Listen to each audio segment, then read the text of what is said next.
So A lot of notes. What does this say here? Senko, Equinox. Equinox. Okay, this one, Equinoxes is one of their. It's Equinox scale is G3. You B, kidding? C. I don't know what C4 or G3 means. There's no way that I could D, E, F you sharp, could send G. that to me, could you? Oh sure. What did he show me? This one. Is this what this is it? Oh. How does that it's work? a tuner. Turn it on. How does that affect this? Well, if you tap one of the.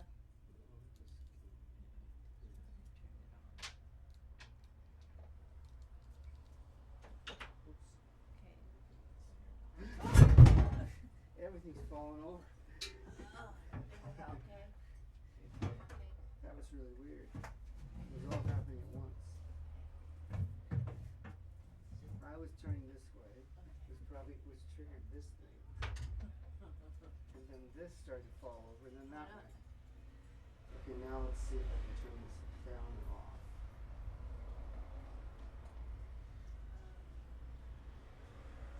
Could you hit your drum, please? Hi. Oh, you came back to drum? Yeah, we came back to drum. Oh, sweet.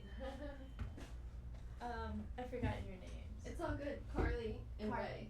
And Ray, great. What's yours I'm again? Kathy. Kathy. And this is Kirk. Hi, Kirk. And Nice to Carly. meet you. Yes. And What's up, Ray. Kirk? Ray. Right. Let me get you Put guys those some chairs. Yeah. All going into the bag.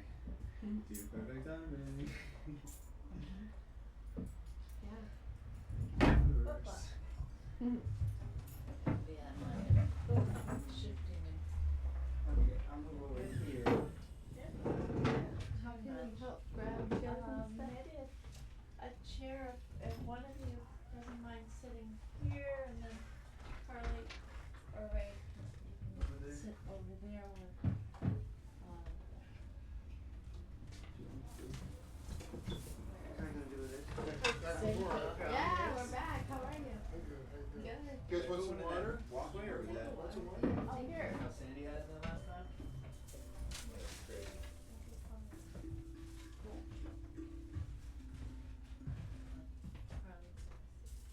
Okay.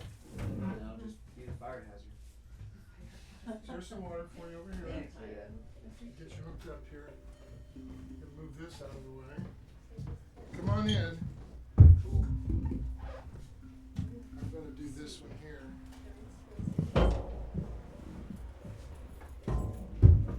This one, oh, thank you. Yeah.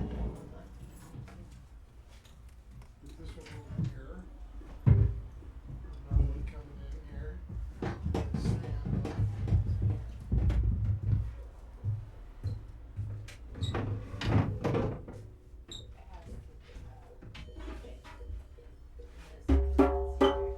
Okay. Get your chair. Hard to stand there, isn't it? Yeah. Great with leg workout though. Coming in. Here we go.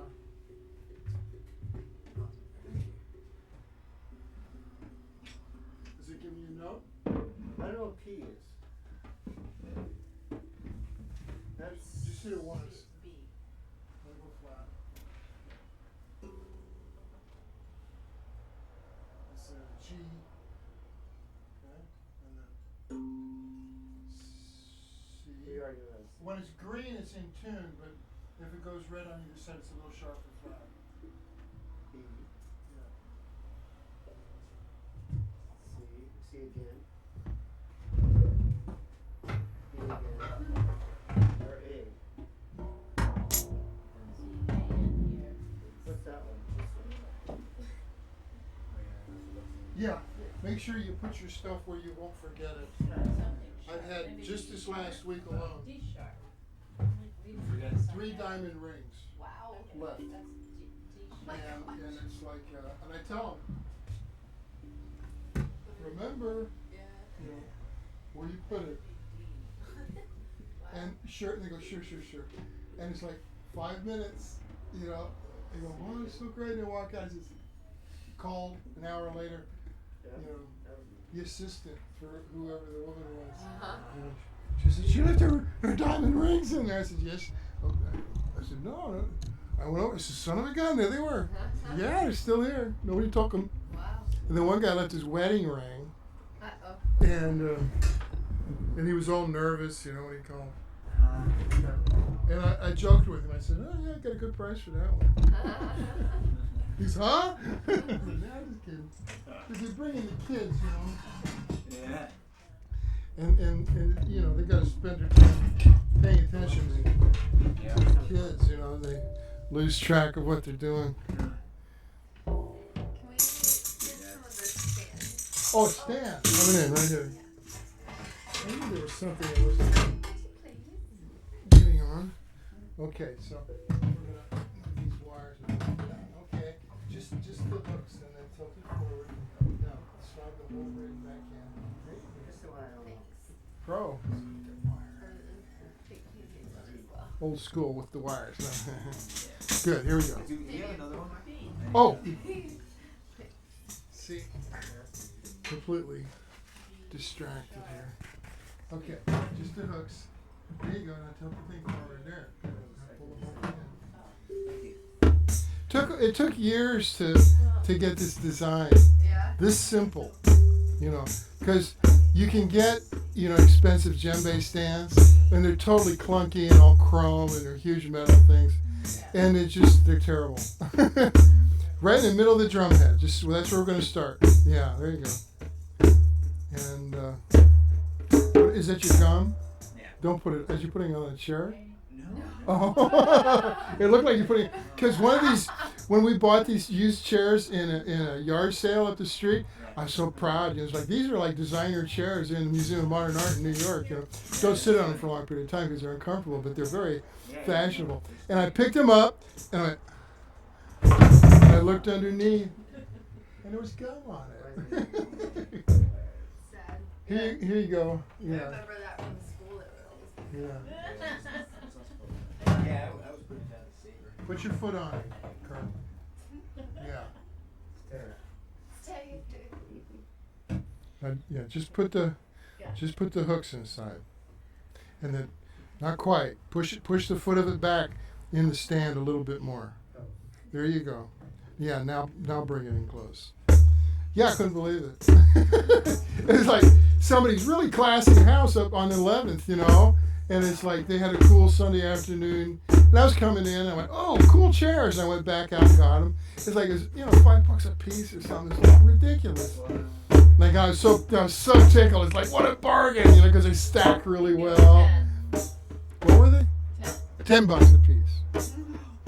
$10. Yeah. Oh, we've had offers, you know, because people recognize it. You know, that's the Ames chair or whatever they're called. You know. It's nice. It's something like that.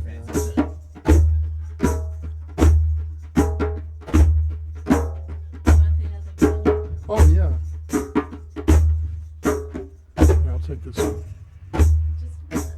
Oh, sorry, I didn't see that.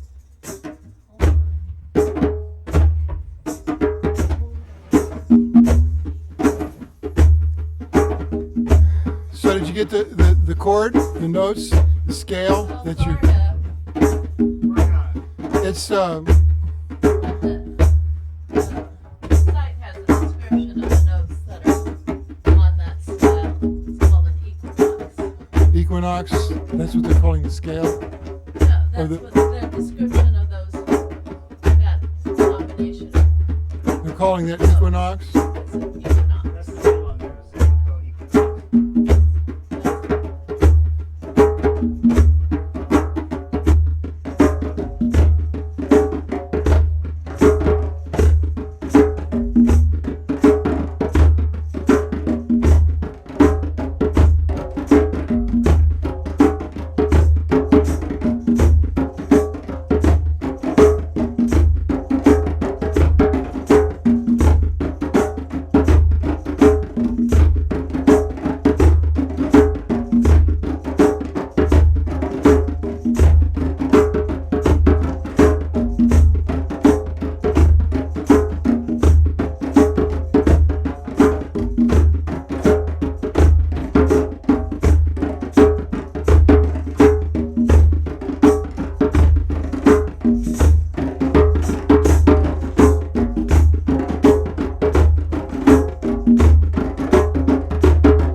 Yeah, come on in if you have a question, hit a drum, whatever. You know, we do this seems like every night. Tuesday, Fridays at 7 and Sundays at 3, and you're totally invited. Yeah, this is the place. Is this the place you come to? You guys have a card? Yeah, there's a flyer in the front window. On the other side of that standing drum, there's a round tin with the flyers. Okay, got it? That's it. Thank you. I don't want to. Yeah. No, you're fine. You hang out all you want. Now, a lot of people come in when we do this because it's a therapeutic kind of meditational drumming. So you can just soak it up, you You know. have to have your own drum? Or? No. There's plenty of drums. You know, we've been doing it in here for over 25 years right here. Yeah. And we stream now to YouTube, so you have people drumming with us all over the world. It's cool. It's fun. And then we drum on the sidewalk Can't see it. 4 times a year. The next one will be for Halloween. What's your name? They're, Buddy. Buddy. Daily. Cheryl. Cheryl, hi Cheryl. And that's Kathy there. Kathy. You guys live here? Yeah. Long time? All right, good. Yeah. Very new. Excellent. A couple months ago. I came a couple months ago too. Nice. Yeah, we're from. I got everybody water and I forgot to get water for myself. Oh. I'm gonna sneak by you. You wanna move that cup of soup back? I'm It's from right here. Texas. Yeah, do you wanna move it? Oh, okay. Yeah, first time out of state. Wanting to go see the world. Where? In Texas. I just moved here from Austin. Yeah, Austin. I was guessing. I've been here for a little while. 2.5 years. Closing on 3. Who were you from before? All over East Coast, but by way of Washington, New York, Miami. Yeah, I spent a lot of time in Miami too. Cool. Well, I'm from there originally. I love Florida. Yeah, it's fun. East had Florida connections too. Yeah. Who does? Buddy, you got some Florida. Don't tell me. This guy has some Florida connections. Oh yeah? Yeah, I'm from Miami. Where are you from? Miami? Coconut Grove. Yeah, same area, Coral Gables. Yeah, I spent a lot of time in Coral Gables. I lived in the Grove Wow. in '69. Cool, man. Yeah, shit. Time to cool. be there. Right, holy Yeah, crap. you know, I had a rock and roll band, My mom jazz, was there in 69. psychedelic, you know. Yeah, your And- mom was there? His What? mom was there in My mom was 69. 19 in 69. Wow. She about tells me the- she wasn't a hippie. Come on. Coconut Grove was pretty sweet, and Miami must have been amazing too. Where was? Miami must have been amazing, and the Coconut Grove was pretty sweet though. Miami was really still a nice city, you know. The Cocaine Cowboys hadn't moved in, and it was just a very cool, clean city, nice people. Yeah, there were dicey neighborhoods, but overall it was a great vibe. And we played a lot of music. I had a band that had come down from St. Petersburg, Clearwater, and Jerry Waxler at Atlantic Records really liked the band, and we were working with him a little while. We ended up signing with the Capricorn, the Allman Brothers label. So we toured. That was the original Allman Brothers when Dwayne and Barry were alive. So we all toured together all over, you know, Florida, Georgia, and you know, Louisiana, New Orleans, and all that the southeast. That era was important in a lot of ways down there because it was when the rhythms were combining. What you looking at? Oh, the sound. Is that distracting? I forgot to turn it down. That's No, it's a car alarm. oh, the car alarms. I thought you because our sound is coming. This is my sound check to see if we're online. Okay. So the mixture of Afro-Cuban and Caribbean and Haitian and South American was mixing with the rhythm and blues from New Orleans and Atlanta and all that stuff. So it was an exciting time because that's when Southern rock was being born, you know, and everything was sort of like separated, the styles of music. You know, rhythm and blues, primarily black, but at that time it was all shifting and everybody was playing together. It was all integrated, a lot of different styles of people coming together. And Miami was a great place to play. There were a lot of great clubs.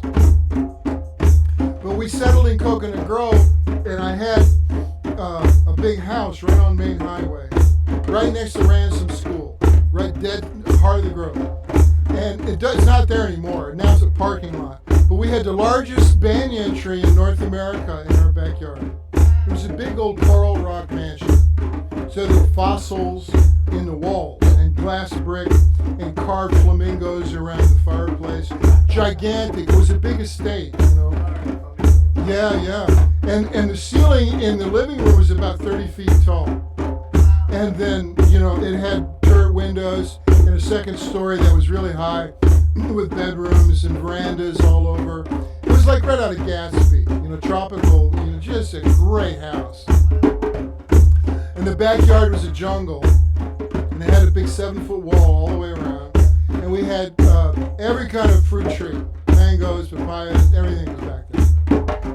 And it was totally overgrown, didn't cut it. So it was like snakes, everything. But it was the total party house. And from the living room, you had to go up like 3 steps into the dining room.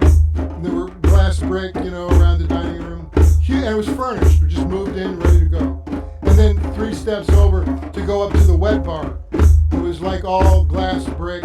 And it was like, it was deco. It was Miami deco at the height.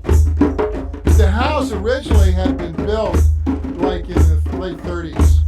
So it was just really vintage. And so we had this, the rock and roll end of the line kind of thing. Because all the tours, we would play with whoever was coming into town at the High Life Fronton. That was one of the big concert venues. So, and then everybody would end up at our house, you know, after the concerts. So it was Sly and the Family Stone. We played with so many people I can't even remember. Jethro Tull, Johnny Winter, Allman Brothers,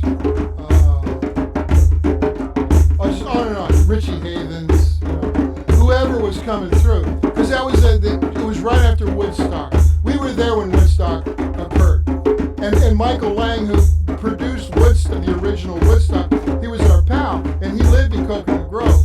He had the first head shop in Coconut Grove in 1966. An old house, you know.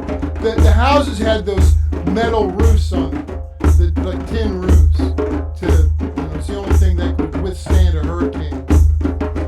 And so the Grove was this village. It was like Camelot. It was completely insulated from the rest of the world. Once you crossed Dixie Highway and came down into Coconut Grove, you'd smell the night blooming jasmine. And then suddenly you felt safe. And now, scientifically, they've proven that jasmine does make you feel safe. But it had this amazing effect on everybody who came into the Grove. Everybody was on their best behavior. And everybody just got along really well. So there was no live music in Coconut Grove, but there was a lot of musicians from New York City, from the village, from Greenwich Village, all the folkies, the old folk singers, kind of a lot of them retired there. And Fred Neil was the big local famous folk singer. He had been a big deal in New York and all over, but then he decided to just, cool his jets. He really didn't want to be a star, but he wrote great songs for other people. Like he wrote Everybody's Talking at Me, the theme song for Midnight Cowboy. And everybody thinks like Nilsson wrote the song, but he didn't. Fred Neil wrote the song. And Fred was a Florida boy. And then also all these people would come and visit him because he was like the godfather of folk music. So Joni Mitchell, that's where she started, was in Coconut Grove at the Gaslight. And Crosby, Stills and Nash, they all came down, and Phil Everly, the Everly Brothers. Did Bob Dylan ever go there? Yeah, he was there. Everybody came in to visit Freddie and try to talk him into playing alive again or doing an album or whatever. Yeah, Dylan was total recluse though. What about Jim Morrison? Morrison was out here most of the time. He had left.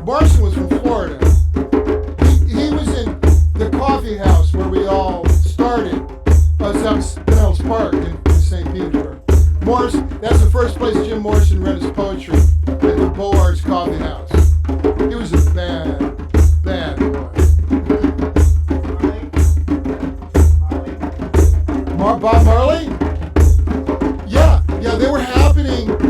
They weren't really that well known because the first album didn't come out for another year. But they were playing. They were coming. Yeah. Trenchtown Rock. So there was this mix of Afro-Cuban and mysticism. Lots of magic, ceremonial magic going on.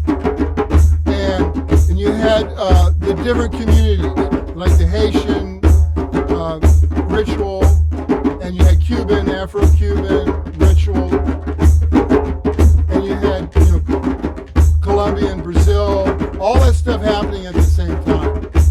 Plus the voodoo, New Orleans hoodoo kind of thing. Dr. John, everybody's Alan Toussaint, all those cats would come in and they'd end up in our living room. We could fit like 150 people in the living room. It was this gigantic building. It was just a gorgeous old place. So there was a lot of really great improvisational music happening. A lot of jazz players, Jaco Pastorius. We became like the central meeting place for all this kind of great music. And then we tour. We go out and then come back, and we were there for the first Coconut Grove Arts Festival. We kind of started it. We set up all these big speakers on the roof because the roof was flat. It was gravel. You could climb up on the roof. So we put these big speakers up there, and we just finished our first album, so we just blasted it all over Coconut Grove. And then Rick O'Berry had been training Flipper. He'd worked on the original television show. He was the first guy that knew how to work with dolphins because he'd worked at the Miami Seaquarium, SeaWorld or whatever it's called, out on Key Biscayne. So he decided he left that business when he realized how cruel the treatment was to the dolphins. So he worked and finally got his tax deferment. So he created the World Dolphin Project, the World Dolphin Foundation.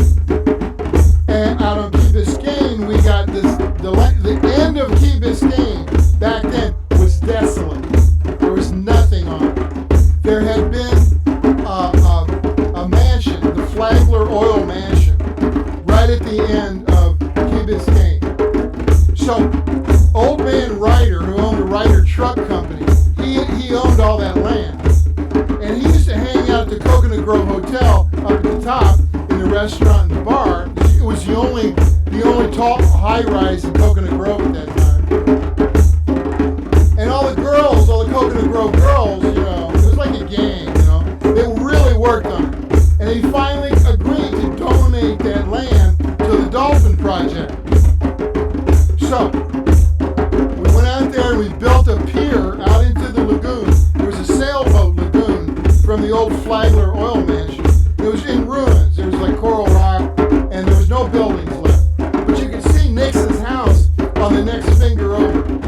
Those man-made fingers of land. Bebe Rebozo had been, engaged to a friend of Richard Nixon and gave him this house. So when we set up the World Dolphin Project research facility right there, it freaked them out totally. They'd come over, all the Secret Service guys, they want to know what we were doing and everything. And we didn't have any buildings. All we had was the lagoon and a pier and a portalet and then a freezer because we had juice coming in to keep all the fish frozen because we were feeding the dolphins when we would receive dolphins that had been in captivity.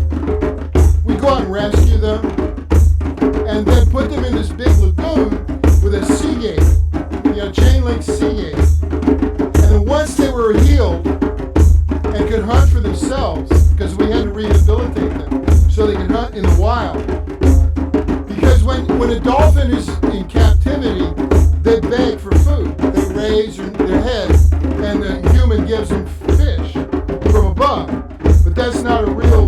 way for a wild dolphin it won't work, because they got to lower their head and send out sonar to find the fish. So we had to retrain the dolphins how to feed themselves in the wild.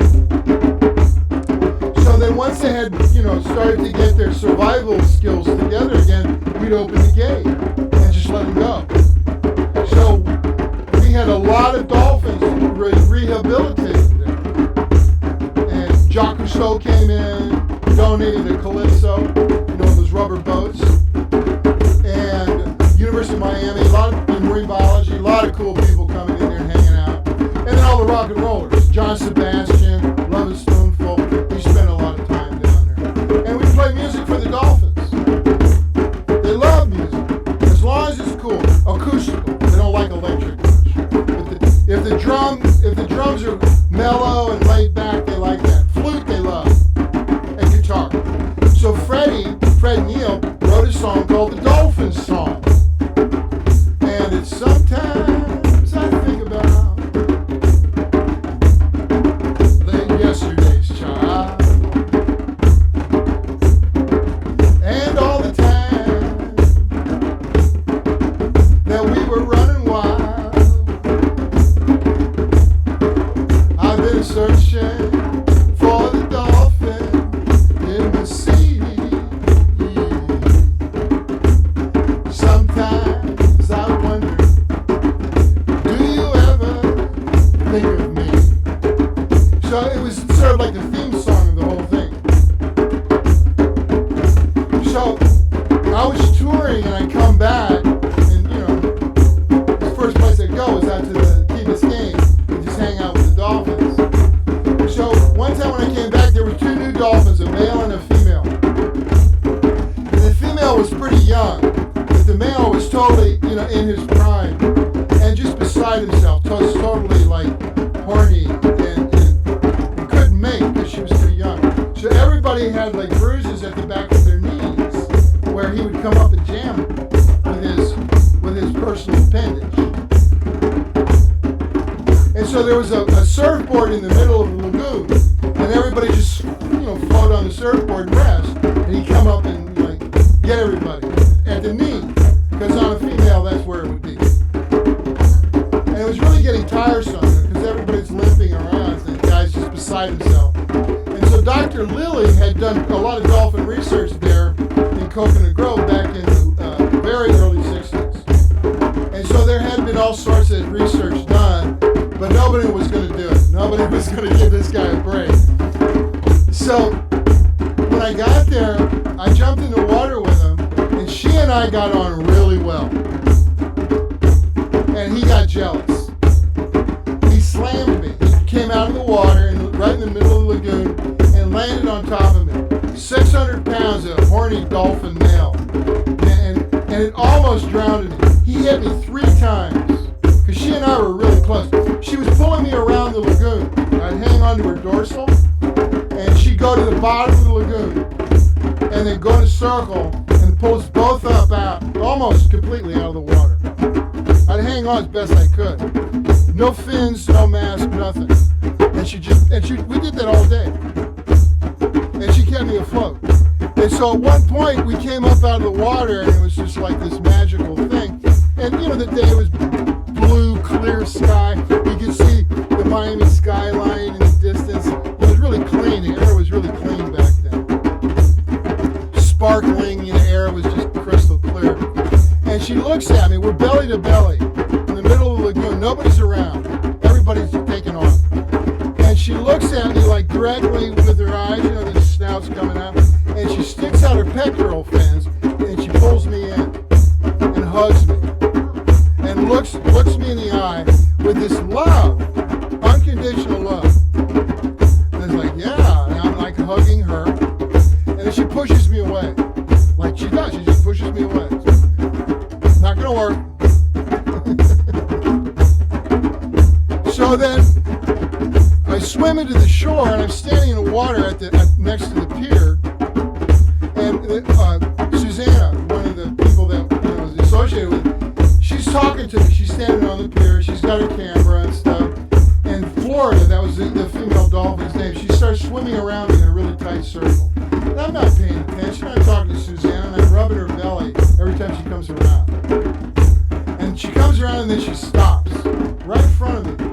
And I'm talking, I'm not paying attention. And I'm rubbing her belly, and I'm rubbing her tail flukes at the same time. And she starts quivering. And Suzanne said, I've never seen a dolphin do that before. She took a picture, and it like took, it just knocked Florida right out of the trance that she was in. And she got all embarrassed and swam back out into the lagoon. So I swam back out after her, and Susanna went to see the other people on the other side, looking, because you can see all the way down the Caribbean. You sit on that seawall. There were still houses. The still houses were still there. Hemingway had one of those still houses for a while. So it's like, I swam back out of the lagoon, and that's when he came at me. And he landed on me 3 times, and then she got in between us. Well, after they landed on me the 3rd time, I thought I was going to drown. And I swam for the surfboard, and he went over to the surfboard in time. He puts his nose under the surfboard, just flips it, and he goes 20 yards right into the pier, like a pool ball. Boom! He turns to me, and he's like really, incredibly jealous. And I mean, he's a dolphin, It's like, you and me, man, and this ain't your turf. So she got in between us, and I swam, and I thought he was going to kill me. And they had to pull me. They saw what happened, and they pulled me out of the water. And I'm laying on the pier. I was in shock. I was skinny. I'd been on tour. I was totally weak. I'd been up in Michigan. It was like snowing. It was like had sniffles and everything. So it's like I lay there, and I was so wiped out and in shock. She took him over to the other side of the lagoon, and they stayed over on the other side of the lagoon. We could watch them. Belly to belly, they would lay next to each other, and then sometimes she'd be on top, and they'd roll over, and then he'd be on top for a little while, and then they'd roll back over, and then she'd be on top. And they stayed that way for hours. And that was the first time that she made it. So they opened the sea gate, and he took off, but she didn't leave. And she stayed there, and I had to go. I was on tour. I left, and she stayed, and I was thinking of her, By the time I got back there, she was gone, and they said she stayed until the largest male dolphin anyone had ever seen came right up to the open sea gate and started jumping up and down, and she just was like a torpedo. She said, "You'll do," and took off, and boom, they were gone, headed south, Jamaica next stop. So it's a real magical time. But it was a lot of intrigue too, a lot of really political stuff going on. That was the war was still going on, Vietnam was still happening, big time. So there were a lot of spooks, there was a lot of CIA activity, and I had a soldier of fortune working for us. He was our road manager. Famous guy, his name was Papa John. And he'd done all these amazing missions. He was in the Bay of Pigs. Tough guy, very tough guy. But he loved our band, thought we were great. We were going to be like the next Led Zeppelin. And he did, man. He had the connections too. But we were a bunch of jerks, we were idiots. We didn't know what was going on. But everyone was very helpful. The Grove was so magical. A lot of writers and photographers. And so they hooked me up on Facebook with the Grove folks. The Facebook collection of all the people that are still alive and connected to that scene. So I've been blogging about those days. And there was thank you for remembering, So that's the next book that I'm going to publish. It's ready to go now. It's called History of the Groove. And it's about that amazing, magical time when all this kind of music came together in Coconut Grove in Miami. And it created Southern rock, It was like, and the Allmans were right in the middle of it. I mean, they lived up in Georgia,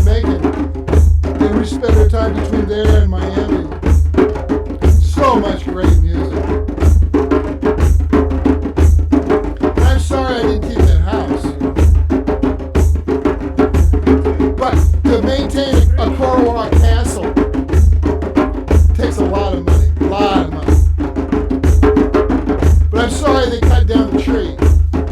Ransom School bought the property. And then they cut down the largest banyan tree in North America. Sin.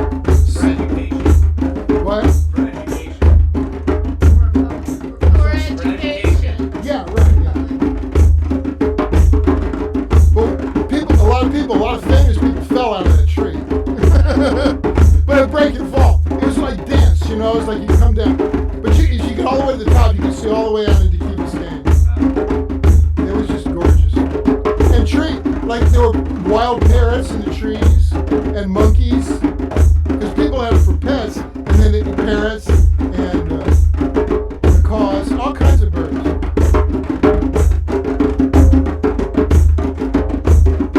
Yeah. So your mom probably hung out in the grove there, huh? Yeah. And all my uncles. Sure. Mom was born in 1950. So, my band was called Bethlehem Asylum. They might remember us. We were the first live electric band in Coconut Grove. There was no electric music. So there was a funky little bar right in the middle of Coconut Grove run by a retired police officer called the Grove Pub. And I went in and I pitched him. I said, I'll bring in a jazz trio on Sunday afternoon. And like within 2 months, the place was just packed. And everybody would go in and jam at the end of their tour. Like Jefferson Airplane, Hot Tuna, everybody. And we were like the house band. And it was such an easy game. But it was incredibly humid. You know, as soon as you play, man, everybody's like dripping wet. So the bar liked it. You know, they were buying beer, you know. Yeah, real magical time. Plus, the grove itself was not developed. It was just a bunch of little bungalows hidden inside all the tropical foliage. So there were no really big houses. There were a few mansions, like Jack Lemmon, the actor, he had a big one back in there. But you couldn't see it, you didn't know. Most of the places were just these little World War II bungalows. So there's a lot of artists, writers. It's cool. The Summer of Love, right? Down there, 69. I said the Summer of Love came to the South a little bit later than it did out here. Bicycles and bikinis, that was, you know, that was the fashion.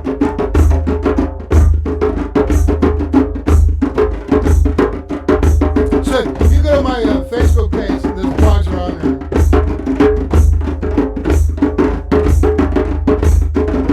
I mean, this street reminds me a lot of Coconut Grove.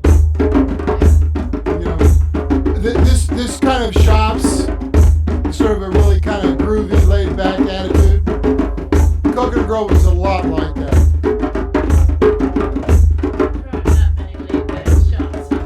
No, originally, you know.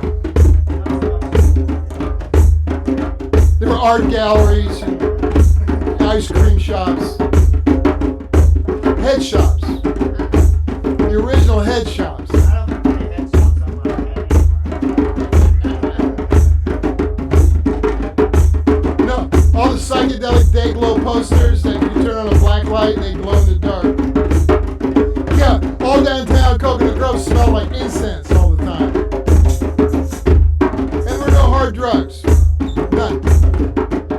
People smoked pot, but that was about it.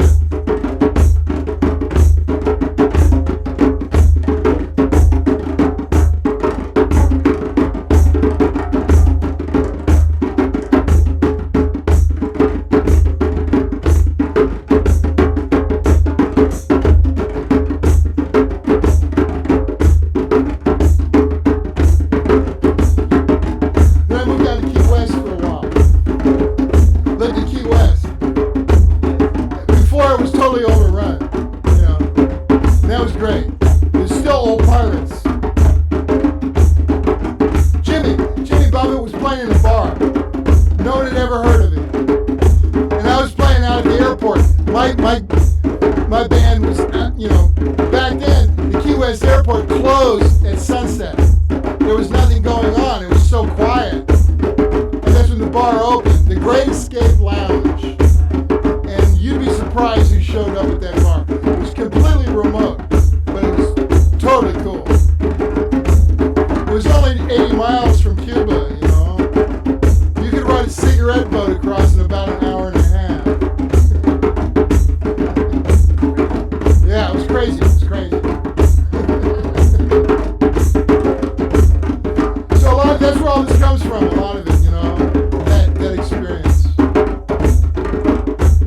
So I went back, you know, I took these drums back down, and there's people doing it now in Coconut Grove. But when I first went down there, nobody was doing it. Now it's, of course, a big deal. I went down and trained the now present Coconut Grove Drum Circle how to do this.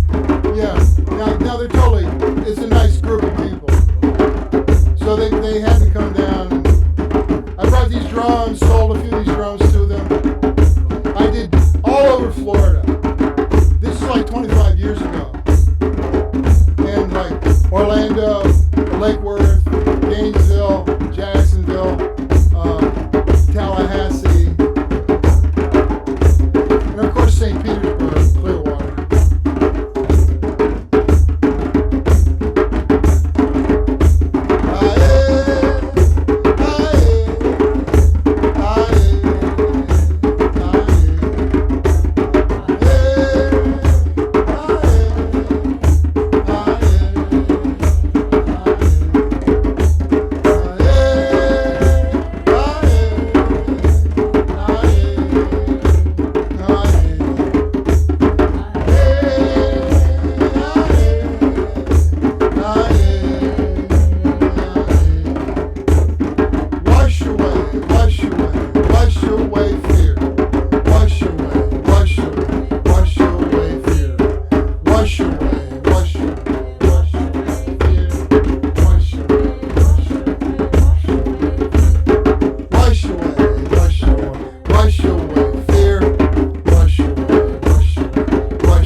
stress.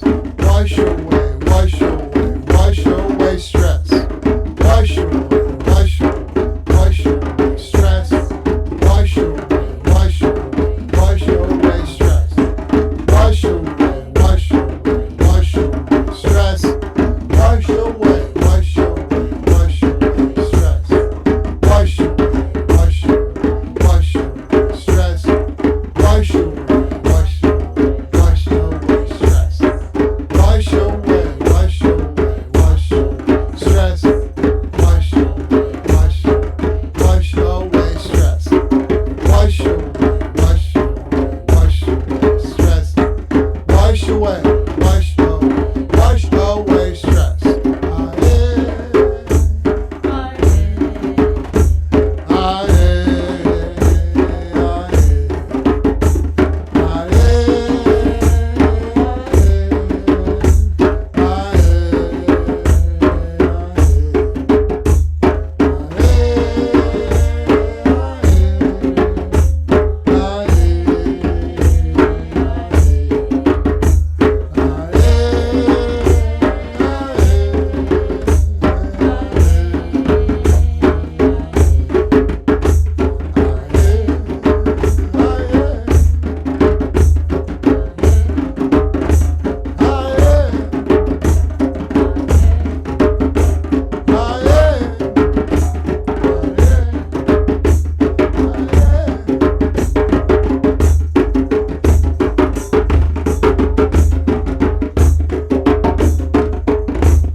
basic pattern's a 3. It's like a waltz, but that's Wawanko. Like, and the foundation and for the Centuria. And I went to Kyoto.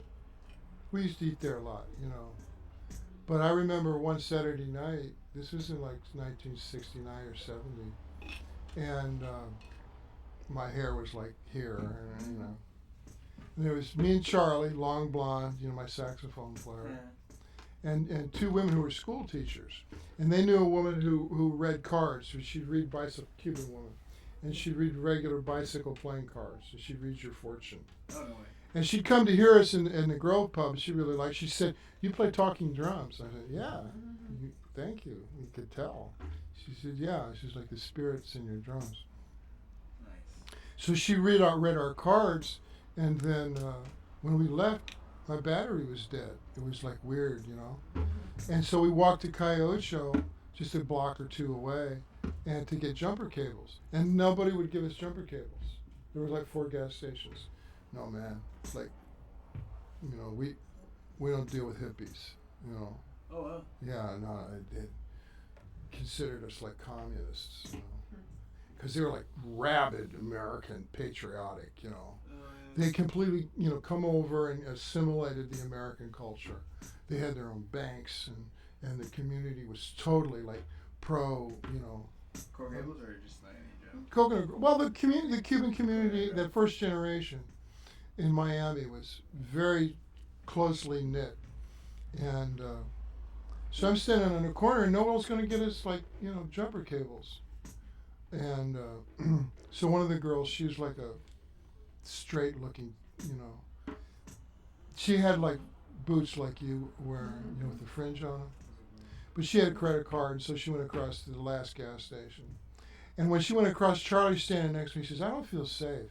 Because Coyote Saturday night, right in the middle of the, and I said, "It's okay, it's cool, And boom, this GTO, this funky old GTO, is like, pulls up, and the guy in the passenger seat calls me a goddamn hippie and sticks a 45 in my face, like right out the passenger window. Calls me a goddamn hippie, and it's like, that was probably the end of the game. But I don't know if it hung fire or just he didn't shoot or what, but it was like, lasted an eternity, and the barrel of that thing was about like this big, it's just short. And then he took off. And Charlie, where'd Charlie go? He was behind me. He had jumped behind me, smart boy. He's a saxophone player with Hall & Oates. When the band broke up, he went with Hall & Oates. Oh, wow. So he did all their hits, So he's a smart guy. He knew to get behind me when the bullets started flying. Yeah, that kind of That's not smart. would have been a 2 for 1. Yeah. So we got out of there, but it was a sign. That it's like, you don't need to look into the future. And it's like, and I told Charlie, it's right there, because after the guy was gone, my knees were like jelly. It took about 15 minutes for the shock to like actually set in, because man, it was like Adrenaline pumping. it was kind of remove me at the shoulders kind of thing. And I was upset then, and I said, "Charlie, June, that was her name, the Cuban woman who was reading the cards, she didn't tell me anything about this, about nearly getting killed, on Coyote on a Saturday night." He said, "Well, you weren't." But yeah, good point.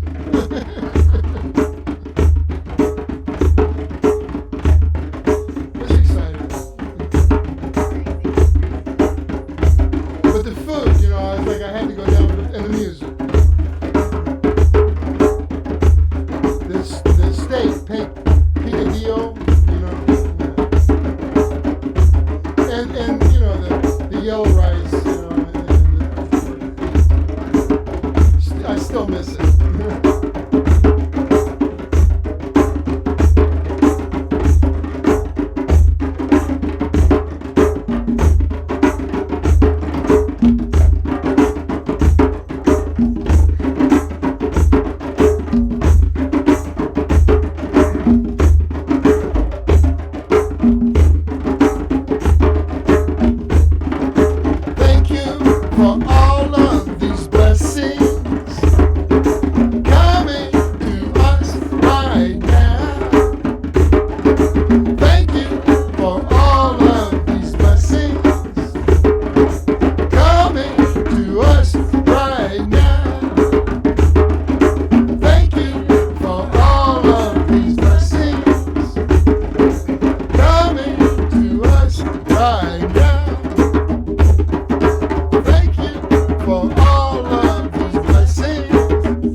holding up there, Kirk?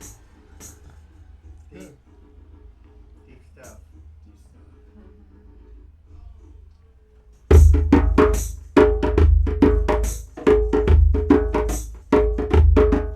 Don't worry about a thing.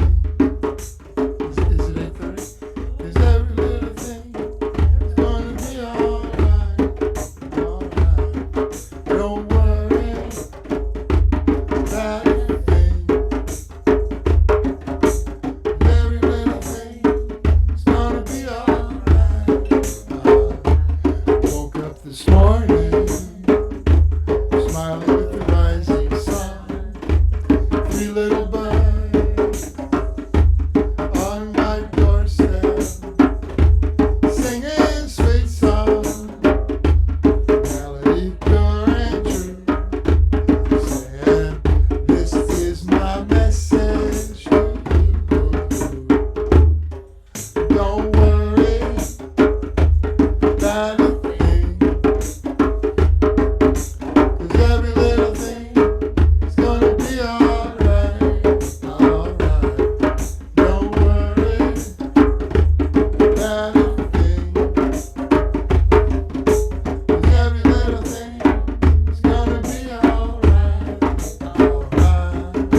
checking us out.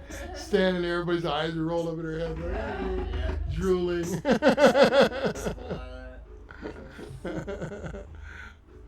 He was tall. That guy was big. Yeah, he was in here for like a minute or two. Yeah. That was good. That sounded good. Yeah, that was dope. I don't even know what time it is. Is it like 8:30? Do you think? Oh, I think we're past that. Couldn't resist. Do you think? No idea. Let's see. Oh. I have no idea. I'd say Time just 8:47. yeah, Oh, okay. Yeah. not too bad. It's awesome. You're getting good, man. You got Let's your roots roll. there, dude. Thanks. No, You too. You sound good. Thank you. Thanks. Thank you. And you, Sounds you- pretty natural over here. Yeah. Yeah, this whole I feel like circle's you have a pretty good sense jamming. of rhythm. Yeah. Yeah, you're killing Sense it. of rhythm. Sometimes I like to move, and sometimes I just like to let it move through me. It's like, Ooh. Yeah. That's the stuff that I was being introduced to when I was a kid down there, like witnessing the great drummers who were going into the spirit world with the drums, and they really wouldn't encourage me to go check it out because just it was real segregated then. I was Anglo, and they didn't want to, they didn't trust it. They didn't, because it was illegal and it was underground. The drum religion was considered very suspicious. So, but what they were doing was very wholesome and wonderful. But the outside world, was very distrustful of it. So they tended to not want to let Nortes in. Yeah, let things mix. So, but I picked it up because my group was racially mixed, so they could go. Christian could go in, and he could kind of vouch for me a little bit. So I soaked it up as much as I could. Now of course it's entirely different, but back then it was like this another planet, man. To get into that world with those rhythms and everything was because I was like classically trained, and so to be able to go that far outside of the box and to appreciate that, I was lucky. I had great music teachers, and so it's like I felt it was just really important music, and that what it did to people. People danced, but there was also this spiritual energy that you really couldn't put your finger on or identify because there were no words in our culture in the English culture to like explain that stuff. And but the people that I met that they gave me some leeway on that, they were very patient. They could see that I was sincere. I wasn't coming in to rip them off or anything. But that's basically what we do here. I'm still here in Coconut Grove in 1969 when we do this stuff. That's why I'm laughing a lot of times, because it's eternal. You hit these grooves, man. People have been hitting these grooves for hundreds of thousands of years, and so you get all that. It's like suddenly you're sharing company with wonderful people, and like people who've never hit a drum. If we go at it from this concept of a downbeat, anchor, everybody at least can agree on that note. If you get lost, get back on it. It's no big deal. You're not missing a part and blowing the whole arrangement. It's not like that at all. And I just tell people, let your body do this. Let the part of you that knows how to drum, let that come up and celebrate and be the boss for a while. In the critical mind, give it a vacation. Yeah. So that's kind of how it started with the stress reduction. But then people would sort of get out of their own way and they cut loose. And they'd never hit a drum before. And they go, oh, that must be wrong. I said, no. It would take me probably 10 years to teach you that what you just did was great. But, your critical mind make those judgments, but your body's playing just fine. It's connected to this deep source of inspiration. That's words, are inadequate. That's why the drum's the drum. And I started witnessing that more and more. The more simple I got, the foundation patterns, which go back to, the Wawanko and the Brazilian stuff and Afro-Cuban and all this stuff that I loved growing up. It's in everybody's soul and their bodies. And it's like you get past the critical mind that's always like locking down the creative flow. Get past that, then people bloom, you know, and they cut loose and they play great licks, you know, and say good, that's, you know, and just don't judge yourself, don't judge anybody else, and so that became an extremely healing experience for everybody, me included. And it's like we're not doing anything focused on healing per se. We were just like into that creative, no judgment, and just the healing happened. And that reminded me of what I'd witnessed, you know, when I was there. It was that spontaneous community energy was just outside any rules or parameters of cultural, you know, restrictions. It happened. Didn't matter who you were. Yeah. If you could get to that groove, it'll happen. So it's like I just, you know, kept those lessons. And then all this time went by and left the film business and came back to the drum and all that. Oh, of course, you know all this stuff. You experienced all this. And people here on the street just wired. Everybody's hard to relax. And I went back to that stuff. I said, you know what? Lay it back. You lay it back in the pocket. You don't have to push. There's no need to be fast. You know, we can cook, but you know, you don't have to be afraid. Nothing to be afraid of. And suddenly people were saying, I feel better. You know? And they were healing stuff, you know, it was like anything stress related. This really helped. Yeah. And then the psychological integration. I started to witness people who found their groove, you know, they could, you know, be in a groove with the people and there was no judging and they got confident with their own sense of rhythm. They started to like change, you know, their behavior and their personalities got to be more inclusive and more compassionate and more relaxed. And they were saying they slept better and there was, you know, things were healing and their lives were straightening out and interesting, really positive results. And so I started to see that when we do this kind of drumming, the personality and the sense of rhythm get aligned with each other. Because most of the time they're in, you know, opposite ends of the spectrum. And so people are distracted and their sense of balance is off and everything. But when they get lined up, they start to make better choices. And that was as simple as I could put it. Yeah. You know, it's like you're on your groove, your whole psychology is balanced, and you make better choices. I can't sit here and discuss, debate politics or economics or philosophy or religion, but if we all get on that groove, you can believe whatever you're going to believe, but the calls that you're going to make, you know, the decisions that you're going to make, they're going to come from a grounded, safe, you know, feeling kind of place. And so they were good decisions. So I realized then what's evolving out of people is they become this fearless improviser. You know, they just let it go, let it out, let it go. And it's like you surprise yourself when you get past your own, like, you know, blinders and restrictions, and you let that happen. So this kind of drumming is a safe place to do that. And you get familiar with being in that place of what I ended up calling the fearless improviser. It's just like, whatever you do is going to be good. It's going to be great. Yeah. It's not only going to be okay, it's going to be great. And you don't have to worry about it. It's going to work out. So that was, you know, kind of unexpected, you know. So that's this positive energy that we generate here. I tell people, it's here. You know, you come get it whenever you need it. You know, it's you generated it, you're making it, you know, it's available. It's the life force. You're generating the life force. Yeah, I could feel it. My whole body was tingling afterwards last time. What's that? My whole body was tingling afterwards last time. Yeah. Like everything was just like sparkling. Yeah.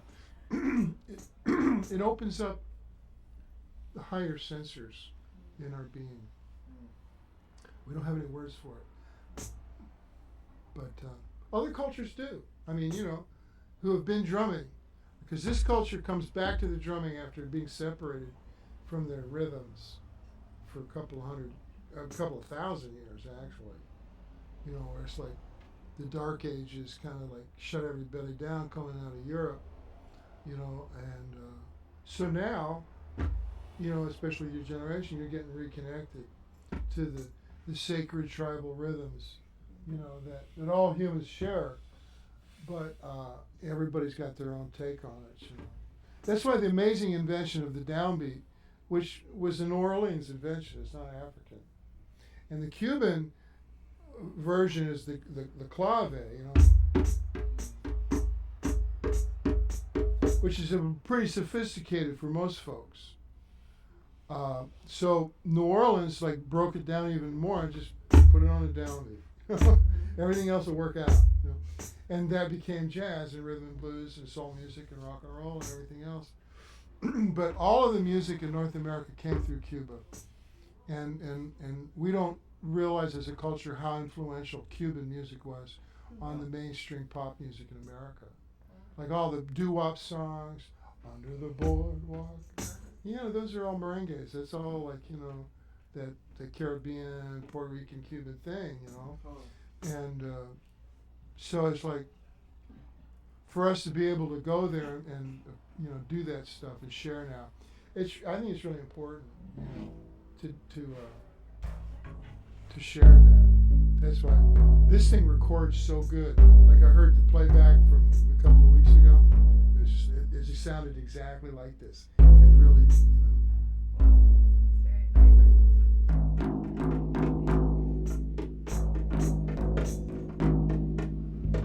Feels a little humid tonight. Not quite Miami, but. No. Definitely. Yeah. Definitely East Coast. Good to see you guys again. Yeah, it's good to be back. Yeah, yeah. People just sort of wander in during the day. I need to drum. Ah. 5-10 minutes. Mom's bringing the little kids. $1 a minute per kid. Per kid. You cash in. I'm surprised you're still here. I keep saying that. On Montana. Prada hasn't taken you over. What? Prada. Proud. It's a very cool place. They'd be afraid to. I met a woman today who asked to sit at my table when I was eating lunch, which turned out to be a delight. She was born in she's born in Los Angeles, and she knows quite a few drummers. And so I said I would hook you up with her. You probably know some people. Maybe. I'm not that connected like I used to be. You know, back in the day when I was session drumming and all that stuff, I knew everybody. But I just sort of said, you know what? I had to walk away from that. When I started to do drumming that had to do with healing, and therapy, this is 30 years ago, and sacred drumming, spiritual drumming, shamanic drumming, whatever you want to call it. All the old musician pals said, wait, you know, I don't know about that stuff. You know. And these are like, you know, guys that you think would be totally groovy and all the playing. All the backup session musicians, the guys that go out with Too the woo-woo? Beach Boys or Alice Cooper or Too whoever. woo woo? What? Too woo woo? Yeah, there's two woo-woo. They didn't I want to go find there. it incredibly integrated. Yeah. And so it's like, I realized that they weren't going to get this. And there was no way I was going to be able to explain it to them. Either you get it, you be willing to be open to feel it. They didn't want to do that. And also, it overrides the imprinting, Yeah. you know, Yeah. culture family. Somebody had hired me to come up and do a one-person show, woman up at Pepperdine. This was years and years ago. And she brought in she didn't tell me who she was going to bring in. It was like the last minute. I had rehearsed with her a little bit. But the bass player from Crosby, Stills and Nash, Bonnie Raitt's piano player. It was a hot band, you know. And he looked at me and he says, "Where have you been, man? You kind of like just disappeared." And I said, "Well, I've been doing like therapy drumming, you know, like meditation therapy drumming." And their eyes just glazed over. They completely lost interest in what I was saying. They go to each other and say, "You want to go outside and smoke a joint before we do this thing?" And they just totally walked away and ignored me. Didn't talk to me the rest of the time. And it's like, okay, well, I get it. Fine. And then one of the piano players like worked with, like all these people. They don't get it. Right. Yeah, they didn't get it. So it's like he finally comes in. He says, you know what? Now I get it. He said, but my life, he says, I could write a book about my life. I did all, I toured with Johnny Rivers and all that. And he says, I could get somebody to write it for me. I said, no, that's not the deal. You have to sit down, do the work, write it yourself. I said, then you go through the changes. That's right. And it's a spiritual, alchemical process. And he says, well, I don't think so. I said, right, you're not going to do it. Love returns to itself. Yeah. It's I said, the funny thing about all this? I said, I write books about you guys, and I know you're never going to read them. You're great players, but you're not going to sit down and read a book. Unless you're something, exceptional. And they're great people, but it was just this really small world, and I needed to get out of it. I'd been out of it. When I came here, it got real, tight, conservative. It's like, whoa. It's like, go into studios, cut these pop tracks, and take the money and go home. Like, where was the spirituality? Where was, the flow? And that's what it was like in Miami. It was like really magical and all sorts of great, inspirational, unexpected, great music. Yeah. And it's like, here it was all business. It's like, I don't know. And they made fun of me. They said, buddy, he got too good to play with anybody. And it's like, you're right. I mean, it's not from an ego point of view, but it's like, it did me. It evolved me into this other place. And it didn't exist. Like, shamanic drumming didn't exist. When Caddy said, why don't you just teach and be of service if you don't know what to do with your life? And that really was the key, was to get out of the ego. Because that world, strong ego. You're on stage, you perform, you got to fill an auditorium, you got to fill an arena with your personality and your sound. You have to have a strong ego. And you can't let people make fun of you, put you down. You got to be on top of it. So I said, no, this is different. This is where people are very delicate, and I can't be that. That ego has to be invisible to bring it out of people, because what comes out of people is this common, blessing.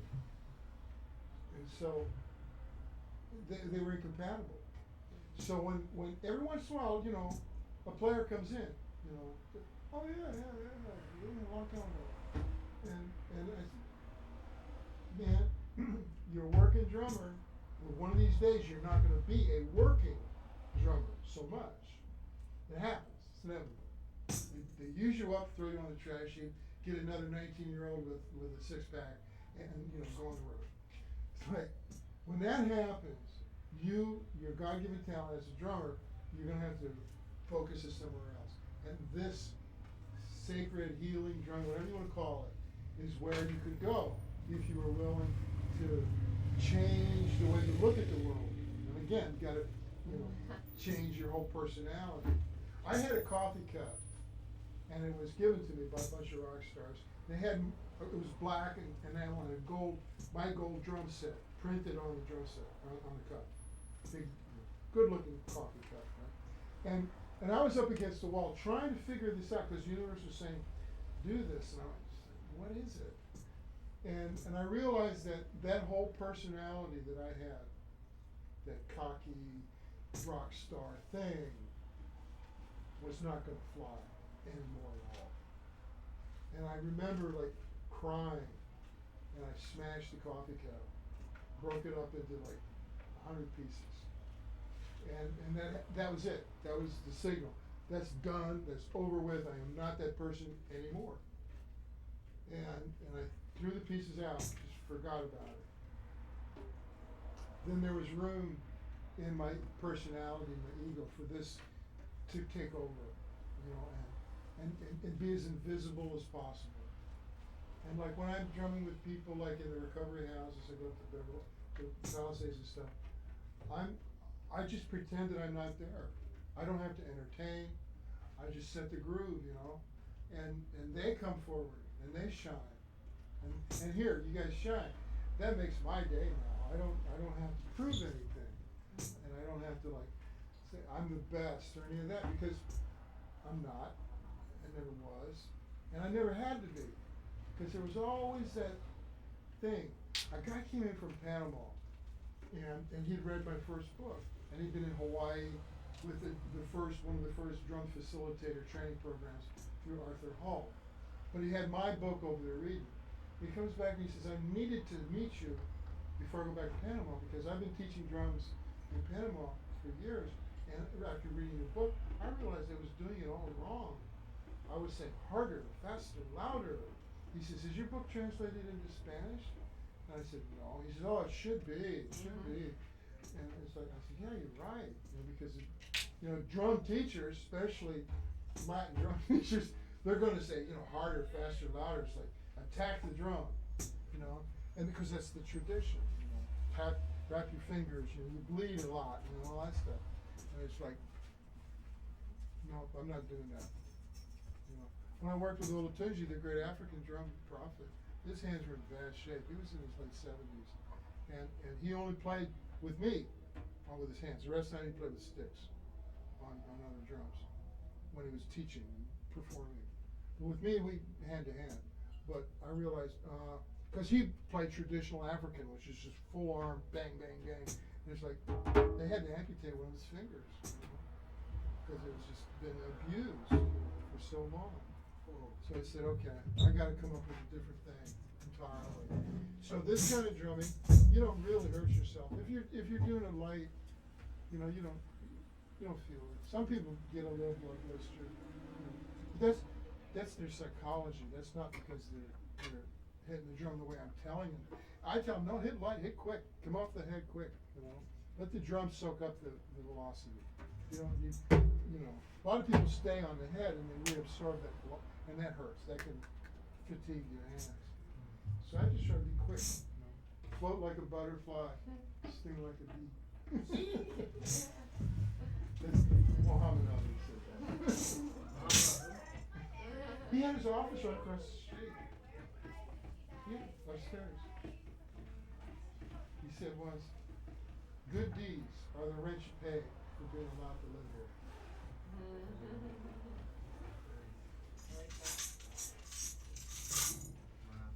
So all sorts of good stuff. You didn't play your thingy tonight, man.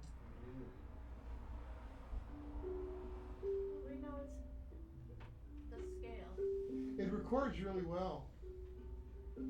I didn't wait long enough to hear the recording because I was falling asleep when we got home. But Well, don't be shy. Bring it back. We'll do it again. yeah, It's It always was good. static that night anyway. You said there was static that night. Oh, right. Yeah, we had problems with the microphones that night. really? Well, Grateful- we had this little video Grateful mixer, Bruce. this experimental video. Tonight's gonna be that was Grateful Bruce. Tonight's video tonight.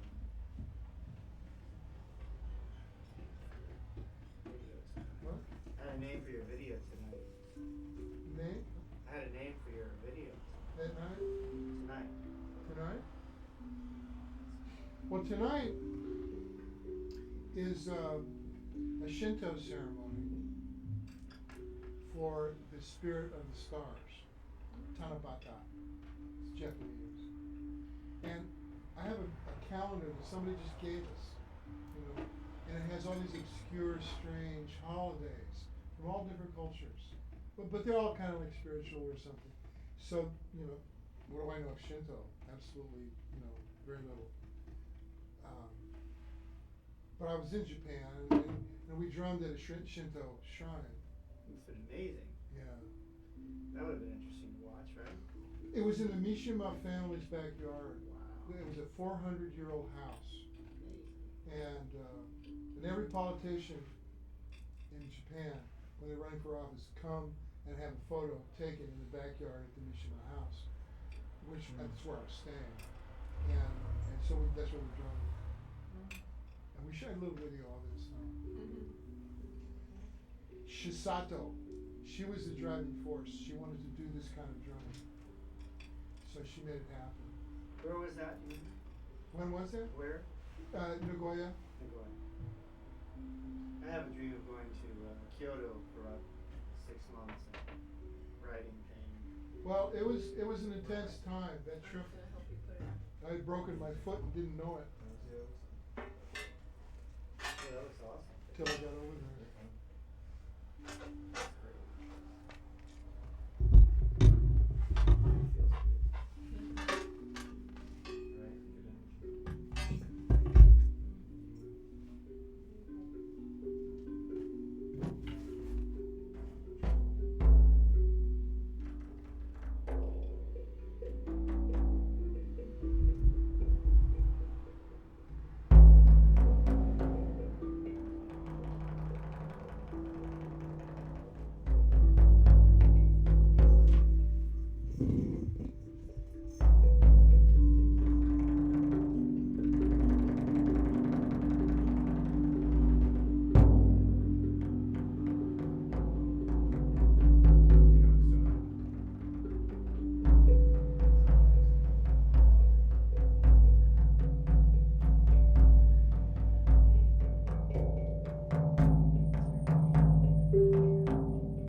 I should learn to do beating, somehow tapping my foot. I was trying to figure out how to tap my foot and do this. Oof. And it was a little challenging for me to tap my foot and do this. It's a good Work out. integrating That's exercise. what I thought it would be. Yeah. So Start simple, because we usually beats? go too fast too soon. Yeah. So just tap your foot and hit one note, Just like the story of my life. and work at being steady. Take what part? And just work at being steady. Now stay at that tempo, that's steady like that. Tap your foot steady, and then add another note with, yeah. Go back and forth from one hand to the other while you do that. So you Yeah, get yeah. Keep going now. Don't give up. There you go. Got it. There you go. I'm gonna do this. Excellent. Yeah, I think that is Cool. I don't know anything about Turtling, but I can't wait to research it.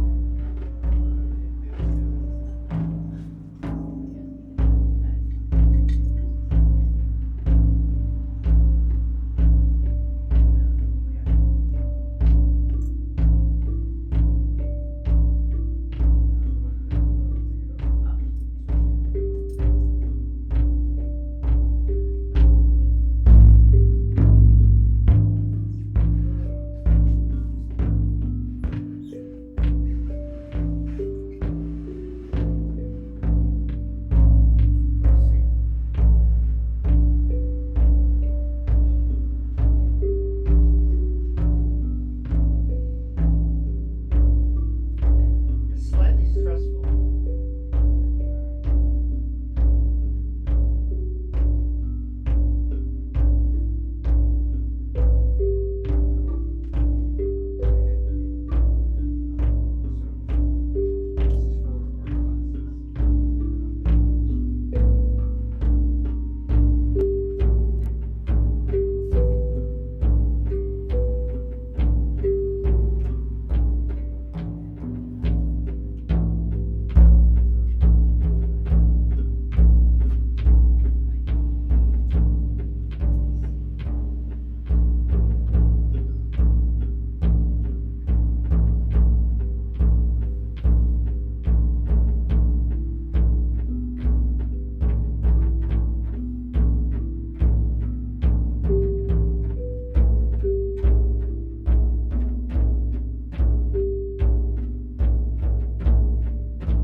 Yeah, there you go. You got it. See, now you couldn't do that, and you assumed you couldn't do that, because the first time you tried, you went nah.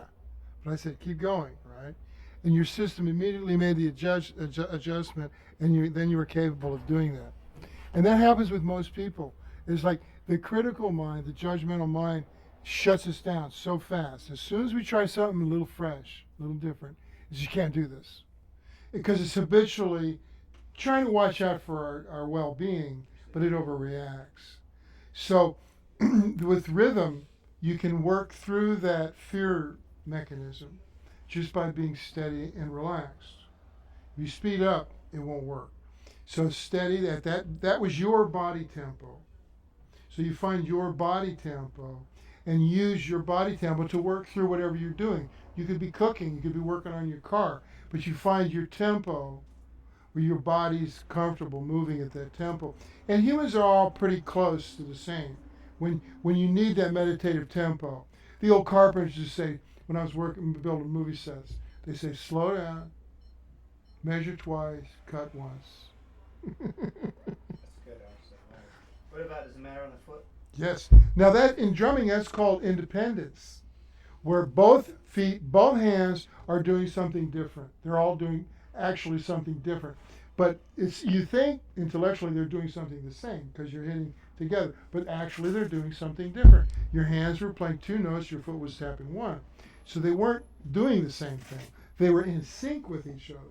And that's what drummers call independence. When all your feet and all your hands and your mouth and your brain are all doing different things, but there's this quiet center core, which is like the Zen calm lake. You work from there. And you can generate all kinds of excitement and drama, but you're actually very quiet at the center of that noise, of that music. And that's where this comes from. That's why I think pretty much everybody can sit down and get to this, even people who are, challenged in a lot of ways, Because my first book, there's a chapter called Hope for the Rhythmically Challenged, Because there's no judgment when people do this. It's like their own judgment, can paralyze. But give yourself another chance and move through that. And you discover that you're fine. You can do it. Just realize that the critical mind is well-intentioned, but it just shuts us down all the time. And drumming is a good way to get that under control so it doesn't, prevent us from being happy and creative. I actually noticed that tonight. I noticed that my grandparents on my father's side, who I never knew, I never knew them. They died long before I was born. Were staring at me with this kind of critical. Oh, judgmental Yeah. stuff from the generations before. Just Yeah, we staring. have inherited that stuff. Yeah. And I was noticing the kind of. Yeah, it's still there. They're looking at this genetic theories now about how our DNA has generational history programmed into our own personal DNA, and that up to now they thought it was like unchangeable, but now they're realizing that there's ways to change it, and it's a new form of genetics that they're researching. It's very scientific, but with the drum you can change it. You release it, and you rhythmically put in the belief system that you want. That's what I do with people with the therapy. So what do you want? What do you want in your belief system? And meditation. Yeah. And then people can free themselves. Because rhythm is how you program our system. Because without rhythm, we're not alive.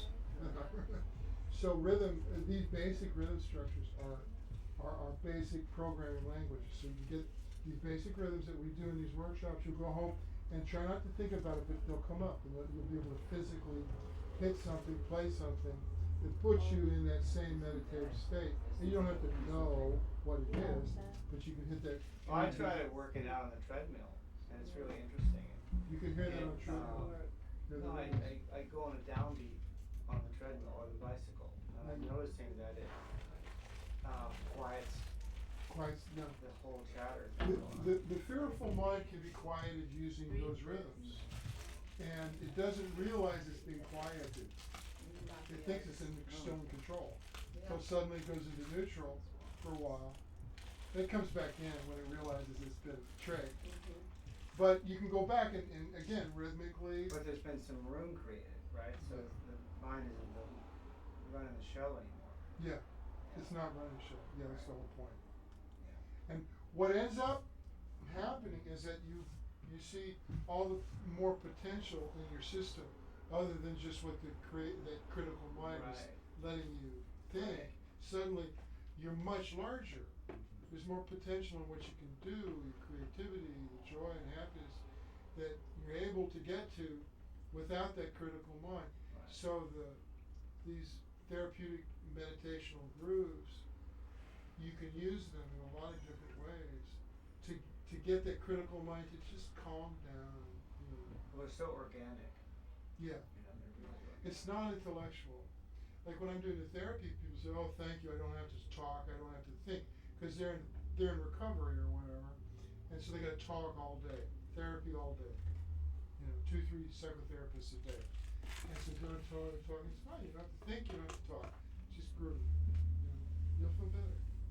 Get up off of that thing. You'll Yes, feel do you better. feel better? Wanna try this one on? Coconut groove. Seems like a. I don't know what pieces. I like this one. Yeah, that's fun. Glad I got it. You just got that? Yeah, I just got it. Oh, that's great. I saw it, I was drumming, it taking my attention.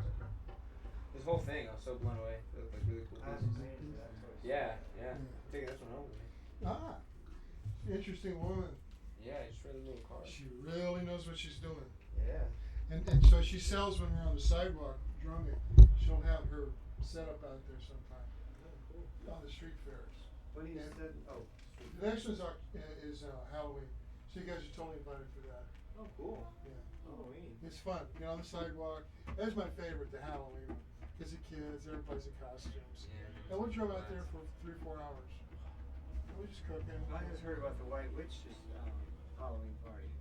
What is that one? In LA. Ceremony, drumming, all sort of stuff.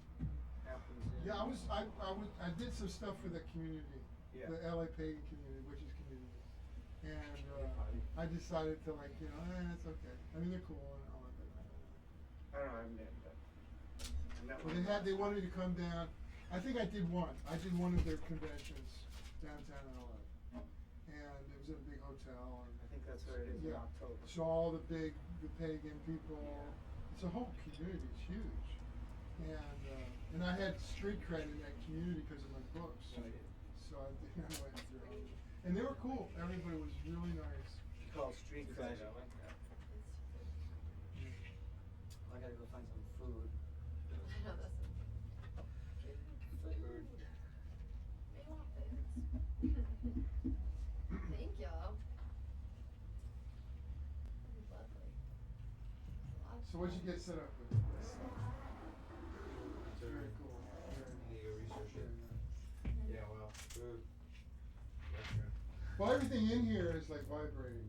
Dude, Yeah. really. And when I grabbed it, I was like, People have come in and just bought it because it was vibrating. You know?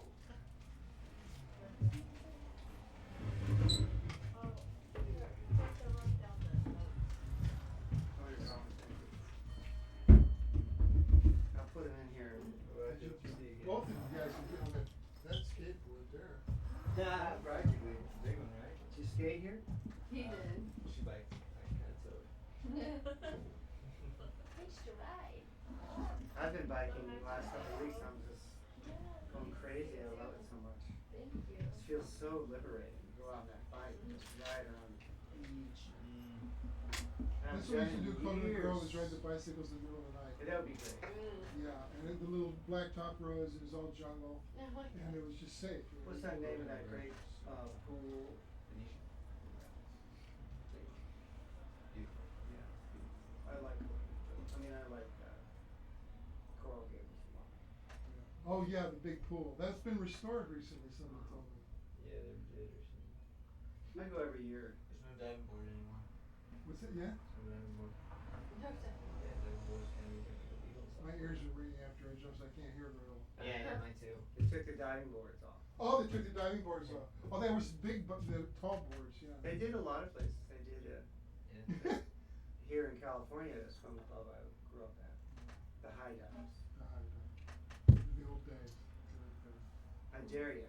Right. Yeah, you end up like going to the hospital. Now they bungee jump, you know, took it to another level. And when I went parachuting a few times, I lost my head. I mean, talk about total disassociation. I didn't know where I was, and all of a sudden there was somebody strapped on me. And thank God for that. It's insane. Yeah, good. You know, right? It all works. Get me Good. down. Thank you. Nice to meet you both. It was awesome to see you. I'm We'll be back. That was fun. You as well. Take care. See you again. Bye. Nice to meet you. Oh man. Back into the Anytime. world. Yeah, thanks. Well, I tell people you had a different Austin's- vibrational rate Austin's in one of the here, places that so I've make sure wanted that to you, go for a long take that into time. consideration and go back out into that world. Yeah. You I know. have cousins there. Right. Go sit for a moment. Mine's there. I don't know why I'm Good to not. see you guys again. Gotta make it happen. Go ahead. Yeah, it's fun. Bye, it was Bye-bye. good to Yeah, see you. good to see you. Take Fun to care. drum with you Thank both. you. Yeah, it was so much fun. Yeah, it was fun. Really enjoyed You it. guys sounded really good. Thanks for Loving it. coming. Thank Yeah. you. Thank you. Thank you. Okay. Thanks, fun. See you guys later. Love, love. Bye bye.